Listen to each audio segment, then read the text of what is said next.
નમસ્કાર દોસ્તો, હાલ અમે સુરતમાં છીએ ને એક એવા દાદા દાદી પાસે આવ્યા છે કે જે ખૂબ જ પોતાની તકલીફો સાથે જીવન જીવે છે. દાદા ચાલી પણ નથી શકતા અને સાંભળી પણ નથી શકતા અને બધું જ પથારીમાં કરે છે, ટોયલેટ બાથરૂમ બધું જ. તો દાદી સાથે વાત કરીએ કે એમના જીવનમાં શું શું તકલીફો પડે છે અને કઈ રીતે ઘર ચલાવે છે. તો તમે કન્ટિન્યુ એપિસોડ જોવો અને તમારા દરેક ગ્રુપમાં શેર. દાદી, મારું નામ નરેશભાઈ આહિર છે. તમારું નામ શું છે દાદી? ઇન્દુબેન.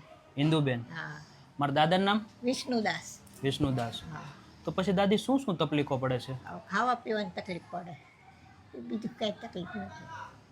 ખાવાની આની દવા ચાલુ, બધું ચાલુ. તો પછી મારા દાદાને શું થયું દાદી? પગ રહી ગયા, હાવ હાવ હાલી જ નથી આપતા, ડગલું ન ભરી હવે એવું છે બધું. અને સાંભળી નથી શકતા? સાંભળતાય નથી એમ છે. કેમ રડો છો દાદી? દુઃખ તો બીજું આ ઈ છે, દુઃખ આનું. સેવા કરું માંથી જે થાય. હું કોઈ દી આવે નહીં, આવતી જ નથી એવું છે. એટલે તમારા દીકરાનો વહુ છે એ ન આવે? કોઈ ખબર કાઢવાય ન આવે. નકર ખબર કામ કરવાનો ખબર કાઢો તો આવું જોઈએ કંઈ એવું છે. તો પછી રાખતા નથી? તમારો દીકરો તમને રાખતો નથી દાદી? નથી રાખતો કંઈ. દીકરો આવે, એને દીકરો છે એ આવે, બે આવે, આટો મારીને વૈયા જાય. તમારા દીકરાનો વહુ નથી આવતી? એ નથી આવતી, આવે જ નહીં એવું છે. તો એ પછી કેમ નોખા રહે છે દાદી? એ નોખા છે, દાદાનો સ્વભાવ છે ને જરાક, એટલે નોખા થઈ ગયા. આપણે તો સમજી કે ન બોલી, પણ આનો સમજે ને. હવે તો કાંઈ બોલતા નથી, પહેલાં બોલતા. પછી આવી રીતે મારા દાદા કેટલા ટાઈમથી પથારીમાં છે દાદી? 5 વર્ષ થયા, 5 વર્ષ થયા. આ 6ઠું વર્ષ બેઠું. હું સેવા કરું, બીજું શું કરું? ઊભા કરવા, ઊભાઈ ન થઈ ગયા છે એવું છે. નહીં નહીં દાદી, રડોમાં હું સમજી શકું હા. કે અને આ સાયકલમાં લઈ જાય, કંઈક લઈ જાઓ સાયકલમાં આંટો મારવા. માથે હાલે નહીં પણ તોય હકાલવી પડે. આમ હકાલવાનું નથી, પૈડાવાળી છે. એટલે તમે ધક્કો મારીને લઈ જાઓ? હા, ધક્કો મારીને લઈ જાઓ, અહીં લગી લઈ જાઓ. એવું છે બધું. આ મુંબઈવાળા ભાઈએ લઈ દીધી છે સાયકલ. હા હા. અમારા હગાવાળા ગામના છે, પટેલ. એને લઈ દીધી? પટેલે લઈ દીધી. એને દાદી રડોમાં. હા, તો શું કરવું? દાદી, તો પછી તમારે કોઈ બીજું સગું સંબંધી કોઈ મદદ નથી કરતું? કોઈ અહીં નથી હગાવાળા. ગામના છે 200 જણા, કોઈ આવતાય નથી. અમે પહેલાં આવતા બધા, હવે કોઈ નથી આવતું એવું છે. નકર ગામના આવતા, હવે ખબર કાઢવાય નહીં કોઈ. 200 જણા છે, પટેલ બધા. અમારું પટેલનું ગામ છે દેહમાં. હા હા. હા. તો પછી તમારી કઈ જ્ઞાતિ છે દાદી? બાવાજી. બાવાજી. સાધુ. સાધુ. માર્ગી સાધુ. માર્ગીય સાધુ. મોરારી બાપુ છે ને, હા હા. એના જેવા. તો પછી દાદી તમારે સમાજવાળા કોઈ કે એવું કોઈ મદદ નથી કર્યું? કોઈ નથી કરતું. દેહમાં મંદિર છે, જેઠનો છોકરો પૂજા કરે. અમારું ગામ ગોંડલ પર આવ્યું, ધુળસિયા. ધોળસિયા ગામ છે તમારું? ધુળસિયા, સુલતાનપુર પર આવ્યું. તો પછી શું શું તકલીફો પડે દાદી? ખાવા પીવાનું, બીજું કાંઈ નહીં. અને આને હાચવવા. એક ઉંમર થઈ ગઈ, હવે તમે પણ તમારી ઉંમર શું ઉપાડી ન શકો? કામે ન કરી શકું કાંઈ. નકર તો કામે વહી જાવ, પણ કામે ન કરી શકું. શું કરી શકું? એને હું સમજી શકું દાદી કે એકલું તમારા ઉપર આવ્યો અને હા. આવી પરિસ્થિતિમાં, કેમ કે પથારી વસે એટલે એનું ટોયલેટ બાથરૂમ પેશાબ બધું તમે કરો. ઉપાડીને ખુરશીમાં બેહારું તો બેય હવે ખુરશીમાં ધોઈ દેવા પડે. ઓહો. ધોઈ નથી ધોઈ શકતા, સાફ પણ નથી કરી શકતા પોતાનું? હું કરું બધું. અને ખૂબ ધન્યવાદ કહેવાય દાદી કે તમે હમ. એક નાના છોકરાની જેમ પોતાના પતિની સેવા કરો છો. તો 5 વર્ષ થયા, 6ઠું વર્ષ બેઠું. અને ખૂબ ખૂબ ધન્યવાદ કહેવાય દાદી. હા. અને ખૂબ ગર્વની વાત કહેવાય કે તમારે દુઃખ છે પણ તો પણ તમે દાદાની એટલી સેવા કરી રહ્યા છો. કેમ કે અત્યારની પતિ પત્ની તો જોયા છે તમે, બધા એવા છે, છોડીને જતા રહે તરત. હા. અને તમે છેલ્લા 5 વર્ષથી દાદા હાલી પણ નથી શકતા, તો એના બધું. મારે ડાયાબિટીસ છે. હા હા. ડાયાબિટીસ છે, તો એ કરવું જ પડે. સાચી વાત છે. તો પછી હું દાદી અત્યારે ખાવા પીવામાં તકલીફ પડે? તકલીફ ખાવા પીવાની પડે બસ. તો પછી દાદી તમે કોઈ બીજું કમાણીનું સાધન કેવું કાંઈ નથી? કાંઈ નથી, કાંઈ આવક જ નથી? કાંઈ આવો ક્યાંથી આવે કોઈ નો દે. સાચી વાત છે. તો પછી તમારો દીકરો તમને કાંઈ મદદ કરે દાદી? થોડા ઘણા આપે. તમારો દીકરો આપે થોડા ઘણા? સાથે નથી રાખતા દીકરો? નથી રાખતો. ક્યાં રાખતો? બાઈને નથી ગમતું.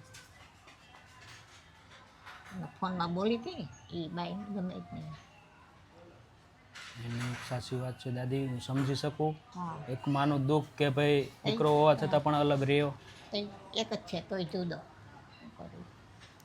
એક જ દીકરો છે એક જ દીકરી બીકરી કાંઈ નથી, એક જ દીકરો તો પણ સાથે નથી રહેતો? સાતવાનું કરવા. નહીં નહીં દાદી, રડોમાં બધી તઈ તકલીફો હું જોઈ શકું છું. આટલી સેવા કરું તો મને ખીજાઈ જાય ઘણી વાત. તમારા બાપુ હા, ખીજાઈ જાય એ વાત છે. એટલે એને ખ્યાલ ન હોય ને એમ હા હા, તઈ દુઃખ થતું હશે કે દુઃખ થાય તઈ શું કરવું?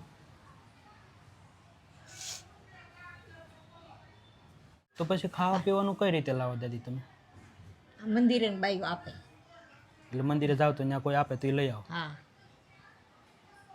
કોઈ ઘઉં આપે, કોઈ ચોખા આપે, એવું બધું આપે. એટલે એવી રીતના લાવીને પછી ઘરે બનાવો? બનાવું.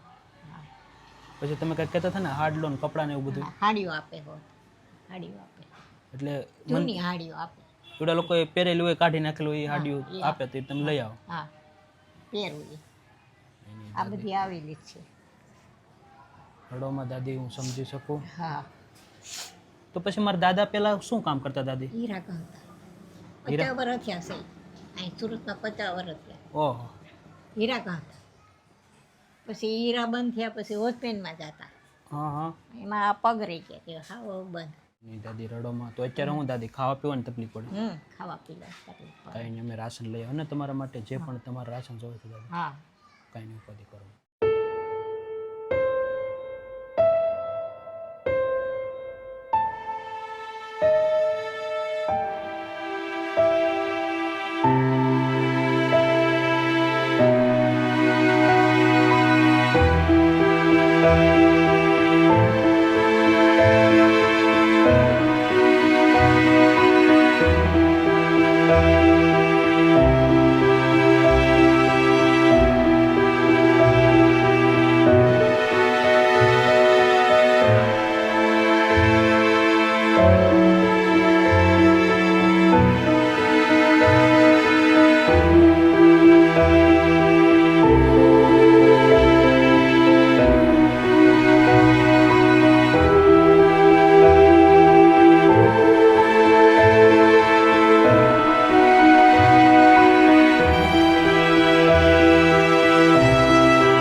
સારો આશીર્વાદ સારો.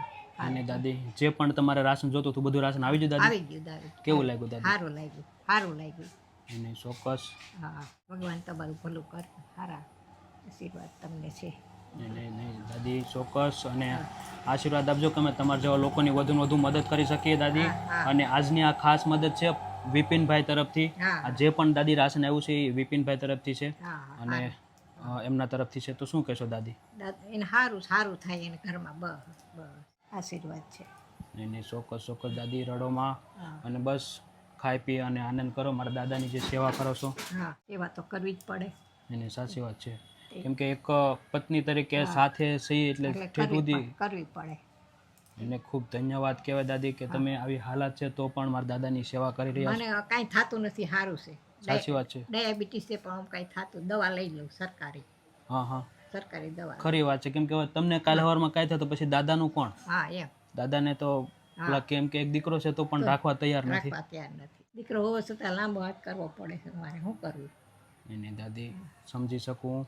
હા. રડોમાં અને ભગવાન બિપિનભાઈને હારે આશીર્વાદ છે તમને બસ. નહીં ચોક્કસ દાદી અને ખાઈ પીને આનંદ કરો ને દાદી. હા thank you so much Vipinbhai કે આજે તમારા તરફથી જે આ નિરાધાર નિસહાય દાદા દાદી છે એમને એક દીકરો છે પણ દીકરો કહેવાય ને કે લગ્ન થઈ ગયા પછી વહુ આવે એટલે ધ્યાન ન આપે હા તો નથી રાખી શકતા સાથે અને આવી રીતે અલગ રહી દાદા પથારી અલગ વર્ષ રહી છે છે. અને અલગ રહે છે અને મદદ નથી કરતા.